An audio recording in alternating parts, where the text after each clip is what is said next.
Olá pessoal, tudo bem? Bom, hoje o norteador da aula 02 vai ser um pouco diferente, ok? Diferente em que sentido? Eu vou falar um pouquinho mais, do que estou acostumado a falar nos vídeos, mas também não vai ser nenhum vídeo muito longo aí de 1, 2, 3 horas, ok? Claro que o conteúdo daria margem exatamente para todo esse tempo, mas não é essa a proposta. A proposta é que vocês estudem por conta própria, né? Então vocês têm toda essa autonomia pelo nosso ambiente virtual. Vocês já têm inclusive ali todo o percurso, né, bem mapeado. Então vocês têm um mapa conceitual, vocês têm a explicação em cena e o nosso e-book.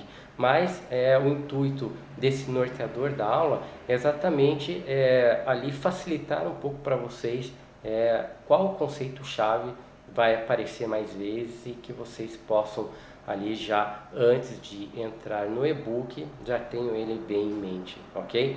Então assim, eu estou aqui com o nosso mapa conceitual aberto, então é importante que vocês tenham o mapa conceitual ou impresso ou já salvo aí numa pasta específica da disciplina de filosofia, que é muito importante fazer essas subdivisões, porque você já organiza a sua maneira de estudar, ok? E principalmente assim, uma outra dica que eu dou, porque eu percebi que alguns colegas estavam comentando no fórum Tira Dúvidas: puxa professor, eu li uma vez, 2 vezes ali o e-book, fui fazer as atividades, eu fui fazer lá a atividade das questões objetivas e pensei que estava sabendo tudo, chegou lá, né, errei questões assim que para mim estavam já claras. Então não é assim, não é que eu não sabia, né?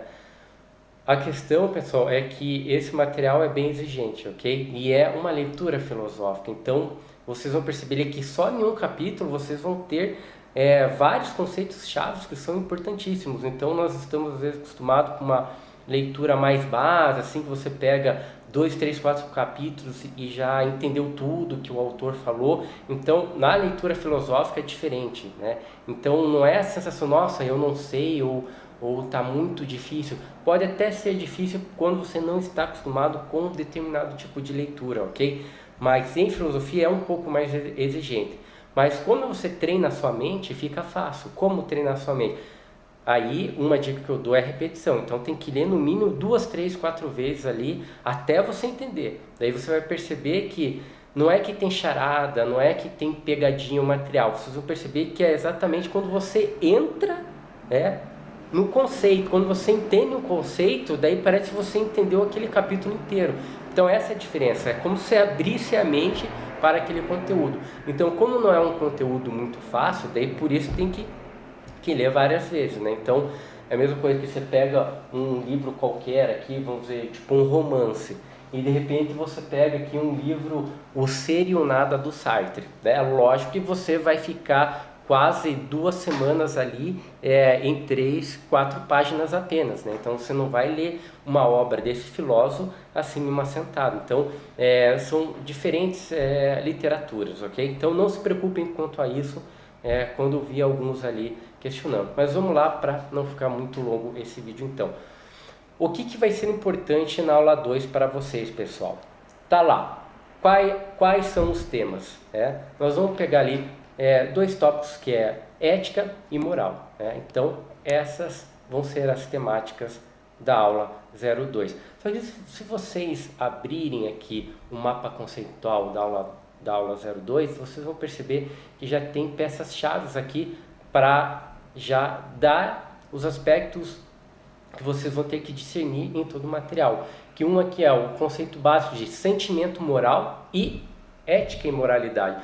Sentimento moral é quando não está exigindo muito o nível racional. Por isso que fica até no aspecto ali das sensações. Você sente que pode ser algo errado ou correto, mas pode ver que você não tem essa exigência racional de pensar sobre o fenômeno, sobre aquela experiência que você está passando.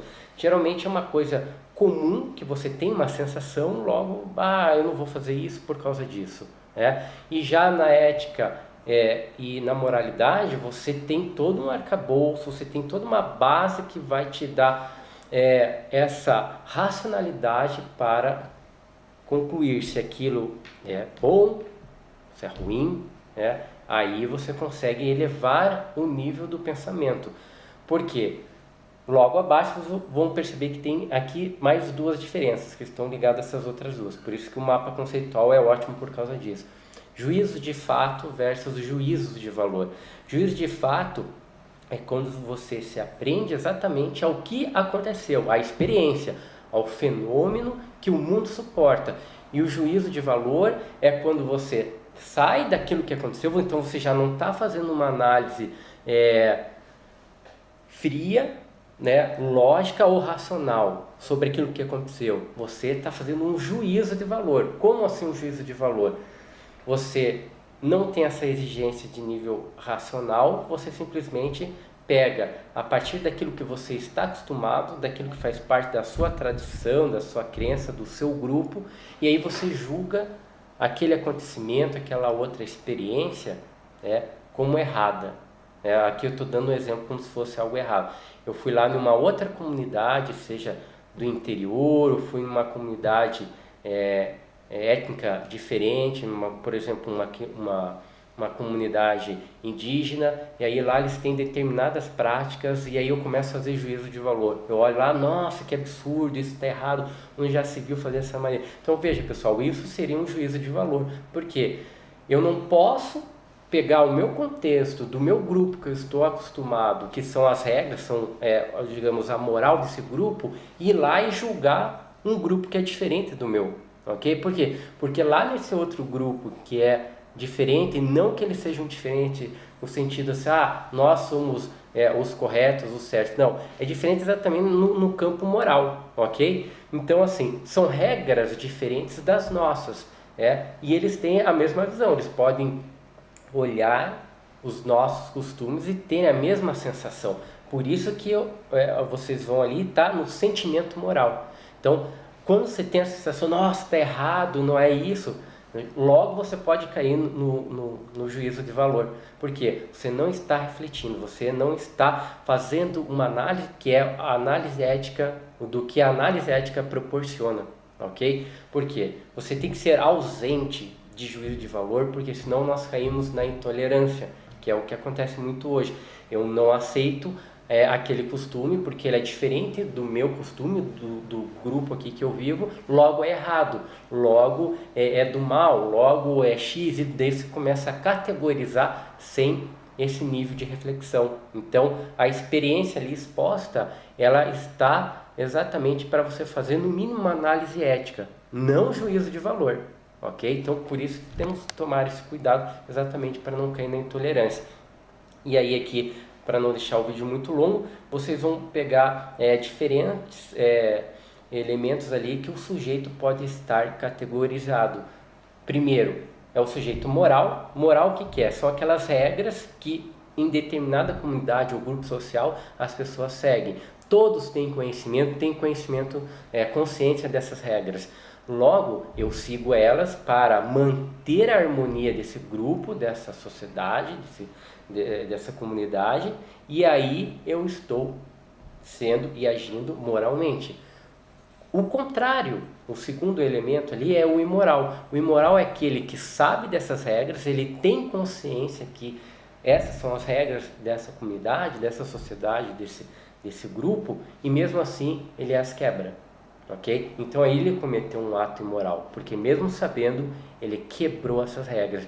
E um último elemento ali que nós temos, que é o sujeito amoral. O que é o sujeito amoral? Mas não é a mesma coisa do imoral? Parece ser, mas não é. Por quê? O amoral é aquele sujeito que ele até quebra as regras, mas ele não tinha o discernimento, o nível racional consciente de que ele estaria quebrando essas regras. Um exemplo, eu posso ir para um outro país e cometer lá uma atitude, e eu não tinha conhecimento, porque a constituição do país é diferente, as regras às vezes do bairro ou da cidade são diferentes, são outros costumes. Logo, eu não tinha como saber, ali até como um turista, ter todo esse conhecimento. Claro que quando você vai viajar, você exige um mínimo básico para não cometer coisas que possam até comprometer a sua ida, a sua vivência, a sua experiência nesse local. Mas outro exemplo que eu posso dar no nosso cotidiano aqui é pessoas que entram nessas categorias, pessoas que tenham alguma dificuldade cognitiva, ou seja, mental, que não tem como ter esse discernimento, pessoas já muito idosas, que aí também não respondem já pelos seus atos, às vezes já não tem nenhum controle fisiológico, pode acabar tendo uma incontinência urinária, alguma coisa, faz xixi na fila do banco, enfim, como que você vai comprometer o estado dessa pessoa por um julgamento, sendo que ela não tinha esse controle físico ou mais esse controle mental. E outro sujeito que entra nessa categoria são as crianças, ok? Então você não vai exigir que uma criança siga determinadas regras já muito complexas de uma sociedade, porque ela não tem discernimento, não tem consciência e às vezes nem toda a exigência mental para se compreender essas regras, ok? Então espero que tenha ficado claro para vocês qual é a diferença entre cada elemento. Então o moral, né, essas são as regras. Todos nós temos consciência e nós seguimos para manter essa harmonia. O imoral, que é aquele que sabe, tem consciência, mas quebra essas regras mesmo assim.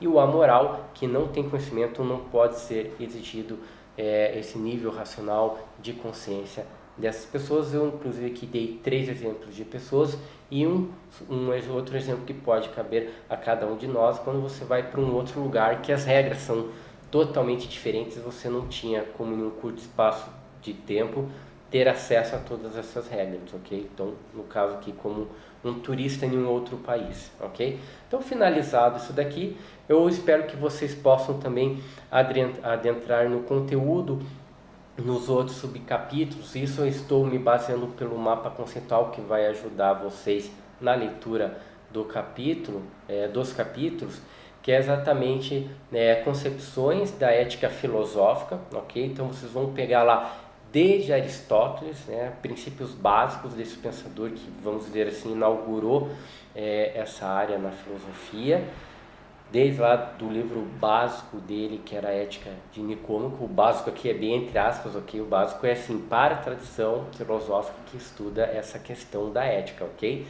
E vamos até Nietzsche lá, e alguns outros pensadores, mas esses dois vão ser os autores que vão aparecer ali como fundamentais para o nosso material, ok? Então é importante que vocês entrem um pouco mais no nosso mapa conceitual, para que depois, quando vocês consigam entrar ali no e-book propriamente dito, vocês já têm essa facilidade, porque quando você já tem um pouco mais esclarecido esses conceitos básicos, quando você começa a ler mais de uma, 2 vezes, esclarece, ok?